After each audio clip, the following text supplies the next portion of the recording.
Latest updates కోసం మా colour friends movies channel ని సబ్స్క్రైబ్ చేయండి. RRR మూవీతో రామ్ చరణ్ గ్లోబల్ స్టార్ అవ్వడంతో మెగా ఫ్యాన్స్ తెగ సంబరపడ్డారు. RRR తర్వాత చరణ్ నుంచి వచ్చిన ఆచార్య ఫ్లాప్ అయినా పెద్దగా ఫీల్ అవ్వలేదు. ఎందుకంటే అది చిరంజీవి సినిమా అని సరిపెట్టుకున్నారు. ఇప్పుడు చరణ్ నటిస్తున్న భారీ pan India movie Game Changer. ఈ సినిమాకు కథ కార్తిక్ సుబ్బరాజు అందించగా సెన్సేషనల్ డైరెక్టర్ శంకర్ తెరకెక్కిస్తున్నారు. శ్రీ వెంకటేశ్వర క్రియేషన్స్ బ్యానర్ పై దిల్ రాజు నిర్మిస్తున్నారు. ఎప్పుడెప్పుడు గేమ్ చేంజర్ వస్తుందని మెగా ఫ్యాన్స్ ఈగర్ గా వెయిట్ చేస్తున్నారు. అయితే సెన్సేషనల్ డైరెక్టర్ శంకర్ తెరకెక్కించిన భారతీయుడు 2 ప్రేక్షకుల ముందుకు వచ్చింది. గత కొంతకాలంగా శంకర్ ఫామ్లో లేడు. అందుచేత ఈ సినిమా ఎలా ఉంటుందో అని తమిళ ఆడియన్స్ మాత్రమే కాదు, తెలుగు ఆడియన్స్ కూడా ఆతృతగా ఎదురుచూశారు.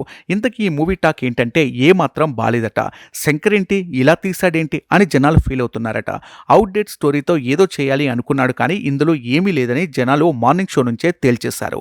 ఈ మూవీకి వచ్చిన టాక్ చూసే మెగా ఫ్యాన్స్ తెగ టెన్షన్ పడుతున్నారట. కమల్ హాసన్తో తీసిన మూవీనే ఇలా ఉంటే ఇక చరణ్తో తీస్తున్న గేమ్ చేంజర్ ఎలా ఉండబోతుందో అని ఫీల్ అవుతున్నారట. పైగా రాజమౌళితో సినిమా చేసిన హీరోకు వెంటనే సక్సెస్ రాదనే బ్యాడ్ సెంటిమెంట్ ఎలాగూ ఉంది. దీనికి తోడు శంకర్ ఫామ్ లో లేకపోవడం తోడవడంతో గేమ్ చేంజర్ కు అంతగా బజ్ లేదు. రిలీజ్ చేసిన ఒక్క సాంగ్ ఏమాత్రం ఆకట్టుకోలేదు. ఇదంతా చూసి నిర్మాత దిల్ రాజు కూడా టెన్షన్ పడుతున్నాడట. ఇప్పటికే ఫ్యామిలీ స్టోరీ, లవ్ మీ చిత్రాలు ఫ్లాప్ అయ్యాయి, భారీగా నష్టాలు తీసుకొచ్చాయి. గేమ్ చేంజర్ కనుక తేడా కొడితే దిల్ రాజుకో భారీ నష్టాలు తప్పవు. మరి ఏం జరగనుందో చూడాలి.